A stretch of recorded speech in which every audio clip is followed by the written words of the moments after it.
We were not in Las Vegas earlier this month, unfortunately, for the event called Kiss Cruise Landlocked in Vegas, which was formerly known as Kiss Army Storms Vegas. Formerly known as the Kiss Cruise. Right, right, true. But I think, as the hottest new Kiss podcast with a total of, let me check my notes, Count them. 31 YouTube subscribers. Yeah, buddy. We are certain that Rip and Destroy had to have been the talk of the weekend. I mean, Clearly. the buzz had to have been huge. I mean, really. So, what we're going to do right now is here are the top 10 things we hope were overheard about Rip and Destroy podcast at the Kiss Cruise Landlocked in Vegas. Number 10. I've heard worse. Number 9. They're so stupid, they're funny. Number 8. It's better than not listening to a Kiss podcast. Number 7. I heard that Mike guy had some ribs removed so that Whoa, he whoa, could. okay. Hey, Matt. Number 6. I heard TJ had a cow tongue. Actually, that is true, but it's in my freezer, not in my mouth. Number 5. What the fuck is a fanzine? I think that must have been the younger kids that were talking about that. Uh, Number 4. Wait, those rip and destroy assholes aren't here, are they? Unfortunately, no. Luckily for you, we were not. Number 3. I like it better than read my body. That's okay. Look, that's low hanging fruit. Okay, but also true. Very true. Number 2. I'd put my log in their fireplace. And the number one thing we hoped was overheard at the Kiss Cruise in Vegas. I haven't listened to them yet, but I'll check it out right after I get through all of the Vinnie Vincent box set. Rip and destroy. I, for one, am old enough to remember what a fanzine was. Hey, everybody, I'm Mike. This is my buddy TJ. Welcome to episode 17 of the Rip and Destroy podcast. Hello. And today we're going to do something kind of fun. If you remember back on episode 8, we did a whole podcast on unpopular Kiss songs that we happen to love. Stuff like Shandy, pretty much the whole Elder record. Today we're going to flip the script a little bit. We're going to talk about our top 5 popular Kiss songs, the staples, that we hate. But to be honest, I think the title is a little bit hyperbolic because one thing I realized when I was compiling my list is that I don't actually really hate any of these songs. Um, Right. that said, there's reasons why I like them and there's reasons why they made my list. So I'm gonna share both of them. Yeah, no, I was gonna say the exact same thing. I mean, we're Kiss fans. We love Kiss. We don't hate anything really. So yeah, the title is a little clickbaity. So hey, thanks for clicking on our bait. But yeah, I don't think I really hate any of them. I mean, even the worst Kiss song's better than, I don't know, the best Motley Crue song. So Very true. Even Read My Body. But before we get into that, anything you want to wrap up from last time? no, I got nothing. How about you? I got one little thing. So my apologies. When I was talking about Lloyd Kaufman and the Troma movies, I mentioned that when he was filming Toxic Avengers 3 and 4, he had so much footage that he cut it in half and just released everything. That was actually episodes 2 and 3, and then he filmed 4 separately. So sorry, Mr. Kaufman. Sorry, Troma. And that's my only thing I needed to wrap up. Okay. I don't know how many of the Kiss nerds we're gonna call you out on that, but good looking out. I appreciate your thoroughness. It's all about integrity. There you go. 'Cause, yeah, Lord knows it's all about integrity on this show. Exactly. By the way, yes, we only have 31 subscribers right now on YouTube, but we appreciate every single one of you. Okay, so thank you guys for doing the like and subscribe, and it's for you. It's all for you. It's all for you, and we're having a blast doing it. And I also love the comments too. We have a lot of fun with those. Sometimes we actually share them on the show. So on Spotify or on YouTube, don't be afraid to leave a comment, leave some words of affirmation, some hate mail. Let us know if you have an extra ticket to the Night Ranger show on December 13th or Hey, whatever's on your mind. We'd love to hear it. awesome. Right on. Yeah, let's Let's get launch. into it, man. You want to kick this off? Sure. I'll kick it off with one that so we've each picked a bunch of songs. I don't know what it would be decided to have like 5 or 6, Yep. somewhere in that vicinity. I did So I I'm did gonna 5.5 actually. I'll do okay. 5, and I got one I'm not sure about, and you're going to be the judge. Okay, sounds good. I think I have six because that's kind of how we roll. But I'm gonna start it off with one that I've actually already talked about on the show, so I don't have much more to say about it, and that's "Lick It Up." Okay. Um, Particularly live. I've mentioned before, I like the studio version on the record is fine. Live, I don't care if I ever hear that song again. Well, there's no more Kiss live for the most part, so I guess I don't have to worry about it. But Chances no, are. I got pretty sick of "Lick It Up," hearing that live. It's an okay song. It's a very simple song. It's kind of a boring song, and the fact that they had to stick half of a Who song in the middle of it to make it interesting live just kind of proves my point. So, I don't need to harp on it anymore, but I'm just going to start it off with "Lick It Up" live, and I'm going to kick that right back over to you. You know what? I'm going to skip ahead to my number three and say Lick It Up. It made my list too. It's one of those songs that I don't really hate. I really loved it in 1983. Yeah. I think it's got like everything on that record. It's got a really solid vocal from Paul. I mean, Paul just kills it in that record. Like Paul Yeah. Stanley in 83 and 93 was just amazing as far as his Hmm. vocals. But half the song is just that one chord, which drives me nuts. And it's not so much that I hate the song, it's that I don't understand why it had a 40-year shelf life. Like, why Why? did that song get played at every show until the end of their career? And one thing that's going to come up a lot in my choices is that it's just so repetitive. So yeah, Mhm. I don't really care if I ever hear it again, especially live. Agreed. Yeah, I don't know if it became a staple just because it was the title track to the album, and that was a monumental, album as a milestone because that was the album that they took off the makeup. Hmm. So I don't know if that's why they felt they needed to include it the whole time, but as a song on its own, it's meh. That Yeah, perfect way to describe it. yeah. Okay, so then that means I'm next, huh? Yep. Let's see. So actually, now that I think of it, one of mine is kind of a half choice too. So we'll do both those at the end. Okay. Okay, so the next one I'm probably going to get roasted over. Um, Love Gun. Really? Not a huge fan of Love Gun. Kind of like Lick It Up. It's kind of repetitive, kind of simple. Now I have heard like the working track that was available or that was made available on the Love Gun Deluxe, and a lot of the chords that Paul does in that song are really quite complex. However, overall, the song just doesn't grab it for me. It's a song about a dick, and he made it like his signature song. And I'm not. I don't know. I'm just not all that enthused about that song. I could take it or leave it. I'm surprised it made your list. I really am. The lyrics are probably the only thing I don't like about that song. I know it's Paul's favorite song. He said it's the best thing he ever wrote, which is why they continued to play it until the end. I'm surprised, but I get it.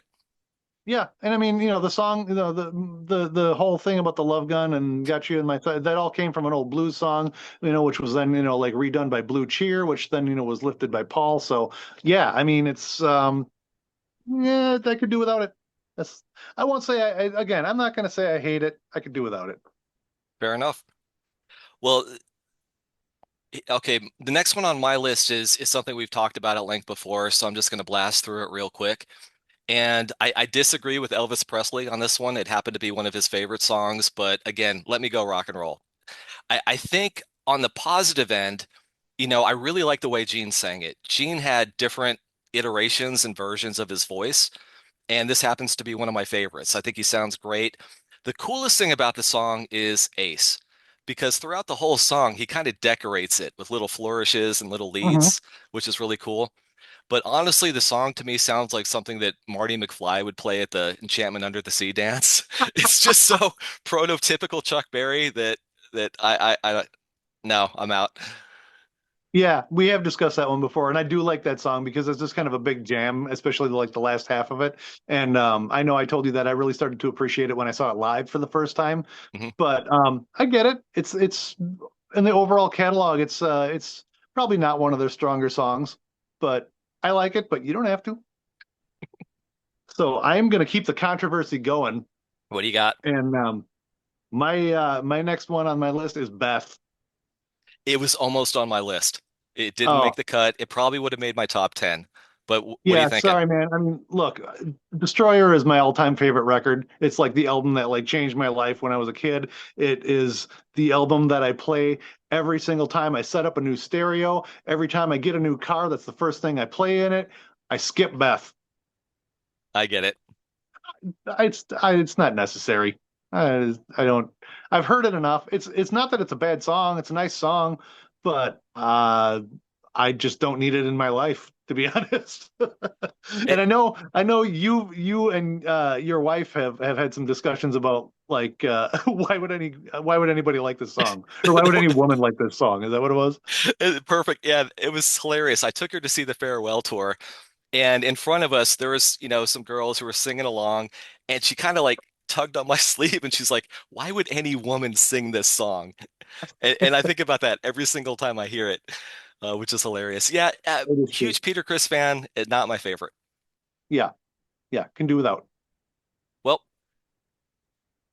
speaking of albums that changed our lives, this was the first Kiss album I really got into, Yeah. Creatures of the Night, and the one song I'm totally fine never hearing again is I Love It Loud. So things I like about the song, probably one of the things I love most about the entirety of Kissdom is the drum mix on the original mix of Creatures of the Night. Mhm. And there's no better way to really experience that than I Love It Loud. And the drums sound like cannons. They're just so huge. Yeah. And I love that. I love the video. The video is half really campy 80s B horror movie. And Hmm. then the other half is the 82 stage, with the tank, which is super cool. You get to see Ace pretending to play a song he didn't really play in the studio. It's a great video. But I feel like I just get the impression that Gene sat down and said, let's write an anthem, and tried to just do a paint by numbers anthem. And again, it's the repetition. I liked the song the first 300 times I heard it, but should they still be playing it 40 years later? I don't know. I'm kind of done with it. What do you think? So I actually do love that song, but all of the points that you make are completely correct as far as the repetition, the simplicity, which is also what I just said about Love Gun and Lick It Up. But for some reason, I Love It Loud just that one hits me a little harder. I don't know if it's the call and response. I don't know if it's because I remember seeing the video for it for the very first time sometime in the mid 80s, and it was actually at that point in my early Kiss collecting days was a song that I was not familiar with because I hadn't heard Creatures yet. Mhm. So I saw a video for a Kiss song that I hadn't heard and had makeup, and it really grabbed me. But yeah, I have always liked that song, despite the fact that, like I said, it's got repetition and it's very simplistic.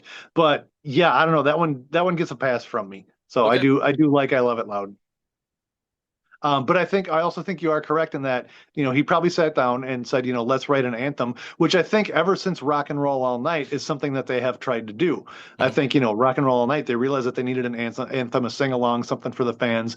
Then they did it again with Shout It Out Loud. And Hmm. I think they kind of, caught lightning in a bottle twice. Then I think they tried to do it again with Tomorrow and Tonight. Didn't quite work.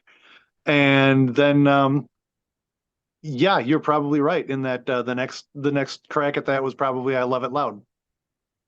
So I don't know. The call and response gets a lot of response from the crowd, so it seemed to work. True, true. But hey, I also understand what you're saying. My turn. What do you got? Hide your heart. Okay. Why? It was a single. Okay, what are you thinking? Why? Why is Hide Your Heart? That's my whole question. Why is Hide Your Heart? This song it was written by Paul and Desmond Child and was, I believe, in 1989, was recorded and released by approximately 942 different artists. I know I released it. Didn't you? Did you Yeah, I not? think I might have too. I mean, by accident. I'm not sure. No, seriously. Okay, the first version was actually recorded and released by Bonnie Raitt in 1988. Paul did write the song, but yeah, it was released by Bonnie Raitt first in 88. Then in 89, it was released by Robin Beck, Molly Hatchet, Kiss, and Ace Frehley. So it's five versions of this goddamn song in a year. Why? It's not that good. It's not. No, it's not. It's it's not. And yeah, you want to talk about a call and response? I mean, is yeah, yeah, yeah supposed to be like, a sing along anthem? I don't know, but it's not a great song. I don't understand why half a dozen people recorded it and released it, and it's also not a great Kiss song as far as I'm concerned, because it was also on my least favorite Kiss album that you just gifted me graciously 2 episodes ago. You're But welcome. thanks. Pop No, I that. just don't. I just don't. That's my whole thing. Is why? That's my. I don't. I just don't get it. Just pop that in your Walkman. The tape. You know, I actually had the chance to hear them do that live because I caught the first show of the farewell tour that was in the States. They opened up Yeah, in I think Vancouver, BC, and then the second night of the tour was in Portland, which was the yeah. show I saw. And at that point, it was still in the set list. And I see why they took it out because it was pretty dead. About 4 or 5 minutes where people just weren't really into it. And I really don't know the story about Ace, and I like Ace's version better, but either one I'm not crazy about. But I don't really know the story about both of them releasing it in the same year. Did they? I assume they knew that it was going to be on the other album. I would assume so because I mean, if Paul wrote the song, I mean, obviously, kind of got shopped around to all these different artists who did it. Why Kiss and Ace both did it? I don't know if it was for fun. I don't know if it was for. I no, I don't really know the story either.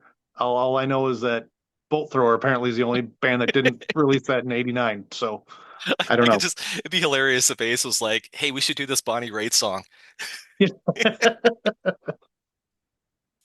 I got two records for this one.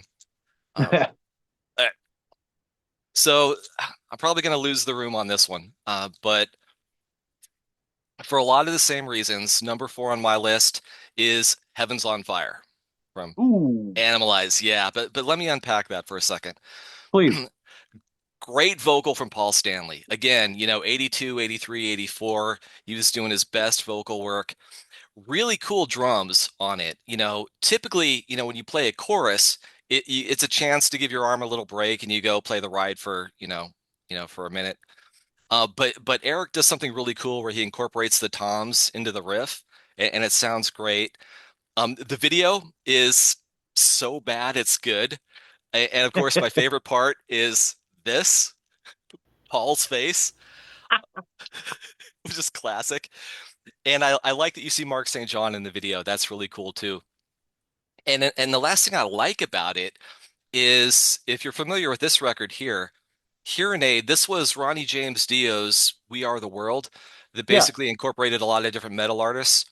And I got it when it first came out. I don't think it's been reissued since. And on the back, it just says, Kiss Heaven's on Fire. But I didn't know until I took it home that there's a really killer live version of it on here that just so Oh, happened to be the version from Animalize. So it's great to have that on vinyl. But you mean Animalize Live? yeah, yeah, yeah. Yeah. Cool. Sorry, from Animalize Live. So I think it's fine as a single, but again, I don't understand why it became a staple and why it had the 40-year shelf life. And honestly, in researching this, I thought to myself, if that wasn't going to be the single, what song on Animalize should have been the first single? And I realized it's actually, first of all, I forgot that it's a really killer record. I haven't listened to it in a long time. Hmm. And for me, it's pretty much the weakest song on the album, except for Thrills in the Night, which also happened to be the other single from that record. Right. So I think any other song pretty much would have been better. Which brings up the question, of course, we talked about, Burn Bitch Burn. And I realized, in studying that song, that really the lyrics are the only thing that I don't like about it. If you Sure. change the lyrics, it's a killer Gene song. It really is. So I think that, again, not a bad song. Don't hate it. Don't see why it had a 40-year run. And to answer my own question, I'm curious to get your answer too. The song that probably should have been the single, if I were to pick it, is Get All You Can Take. Great song, great vocal, great groove. It's got that Zeppelin feel to it. I think it would have been a better single, but I could be wrong. Get All You Can Take is probably my favorite song off of Animalize. But as far as what would have made the best single, I think I would have to go with Under the Gun Nice. Yeah, because that's a good jam.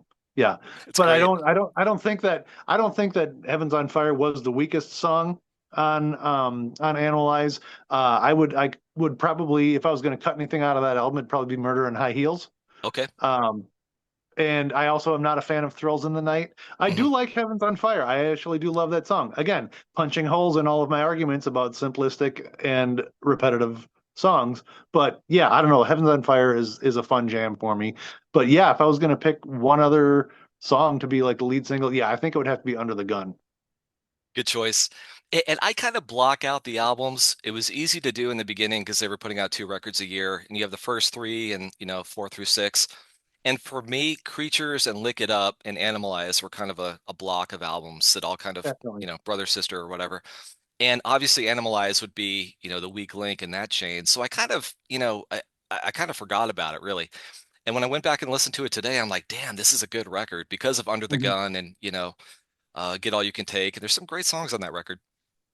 Yeah, I would also actually expand that all the way to Asylum because I think Asylum gets a bad rap because of their fashion choices at the time, but on its own, Asylum I think holds its own with those other three records. I agree. There's some great songs on But Asylum. yeah, but that's veering off course, and I think that's a topic for another episode. So Right. we're here to talk about what we don't like. If my opinions on Love Gun didn't kill this podcast, this one's gonna be the bullet right between the eyes, man. Rock and roll all night. But Wait, I can't hear you over the sound of sacred cows dying right now.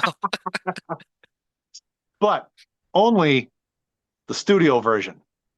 Okay. Live, of course, I love it live. I love the live version. Of course, I take a selfie during Rock and Roll All Night every time I get to see Kiss because of the confetti storm. Of course, I sing along. Of course, I pump my fist and throw the goat. Yes, of course, I love Rock and Roll All Night, but not the thin, weak, no guitar solo, have an ass version on Dress to Kill. Okay, like literally every time that song comes up, like on a playlist in a mix or something, and it's the studio version, I'm disappointed. It's as bad as that goddamn Post Malone song that you think is going to be a Fleetwood Mac song, but it's a Post Malone song and it pisses me off within 5 seconds every time. I hear the studio version of Rock and Roll All Night. I'm like, oh yeah, oh it's this. So yes, of course I love the song Rock and Roll All Night. Of course I love it live. Of course I love it on Alive. I love it on Alive 3. I love it right in front of my face when it's happening. I do not love it on Dress to Kill. And I'll see myself out. And scene.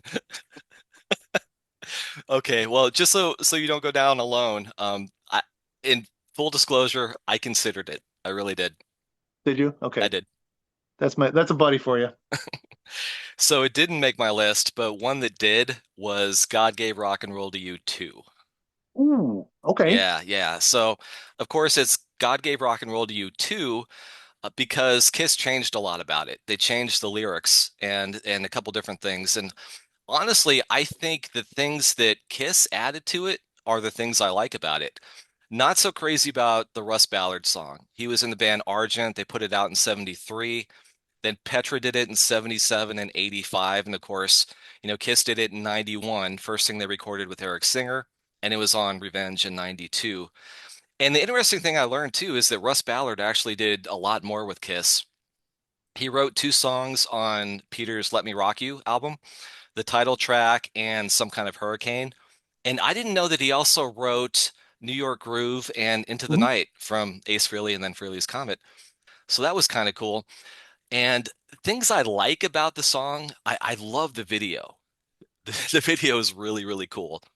Mhm. And of course, that's the last thing that Eric Carr ever did with the band. And it's just so inspiring and heroic what that guy was able to do when he was in the throes of heart cancer and he was going through chemotherapy and he was bald at the time. They had to find a huge Eric Carr wig. And then when you watch him play on that video, which is interesting because he didn't play on the song, but he did sing on the song. So he Mhm. does lyrics and you can really hear him in the bridge, like that pretty bridge. And Yeah. he sings like to everyone he gave the song to be sung. So he sings on it, doesn't play drums, but when you watch the video and he's playing drums, I mean, he's just Eric Carr, man. He's a beast on the drums, and you wouldn't think in a million years that he was, struggling as much as he was.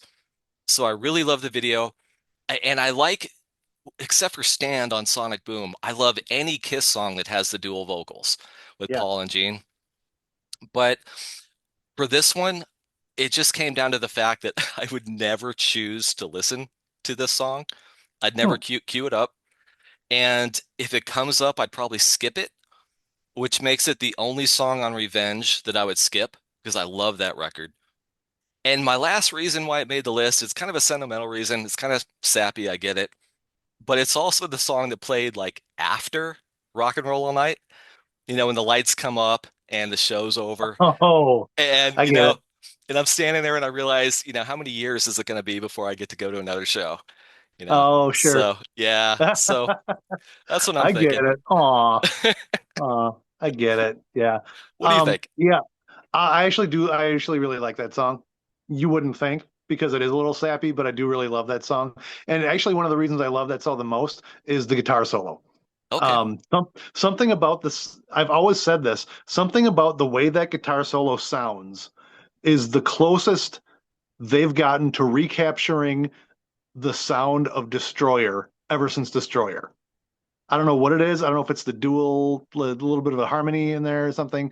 I don't know what it is, but I love the guitar solo in it. I sat down and figured out how to play it. I think it's a great solo by Bruce, and that's my favorite part of the song. But also, yeah, I like the song, and maybe I do recall the video with all the vintage footage that they put in there, and I think of it in that term. But yeah, I don't know. I like it, and I don't really have any other reason to defend it other than that. It's definitely a very musical solo, which I like. It's not, how many notes can I fit in to this Yeah, 30 seconds? One yeah, thing though, you mentioned the archive footage in the video. yeah. I could be wrong, but about 4 minutes in, I think you see Vinny. I think there's a picture of Vinny, which would kind of make sense because they were working with him on the Revenge record, in that 3 week window before they fired him again. Right. But there's one shot from it looks like Creatures, and he's got that pointy V that Yeah. Ace never played. So I think they put Vinny in the video, which is shocking.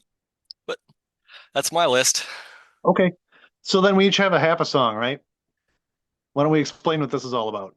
Okay, so I had a song where it made my list, and then I took it off, and then I put it back on, and it kept jumping back and forth. And I realized what the problem was. I really like half the song, and I really don't like the other half of the song. Okay. And what's kind of weird is I typically like the verses more than the chorus, Yeah. but it's the opposite on this one. The song sure knows something. Mm, And okay. I really like the chorus, but oh man, what do you call it, like the disco jazz thing that they have going for the Mm. verses? I don't like it. I even went back and listened to the acoustic version. Do I like this better? I think it's a little bit better, but I kind of need you to be the deciding voice and whether that's a good song or a bad song because I'm split down the middle. I am not a huge fan of that song, but I think if you frame it kind of the way a lot of people frame The Elder, where it's like it's a good song, but it's not a good Kiss song, I think it's a little more palatable. Yeah, as a Kiss song, if I'm listening to Dynasty, if it comes up in a playlist, I'll probably skip it. I'm not a big fan of it, but if you throw it in like a yacht rock playlist, I think it works great. I'll give you that one. Yeah, yeah. You with if that follows, Seals and Crofts or something, like I'm for it. But Or yeah, if it happens I to be like the only Kiss song on the playlist, you'd be like, yeah, yeah, all right. yeah, exactly. Yeah. So as far as our list is concerned, I think it qualifies. Okay, there it is. So, I got six. right. So interestingly enough, my other song that I'm torn on is also from Dynasty, and that is we're gonna skewer another sacred cow here, but I'm gonna say I was made for loving you. Because I Ah, do like I do like the song.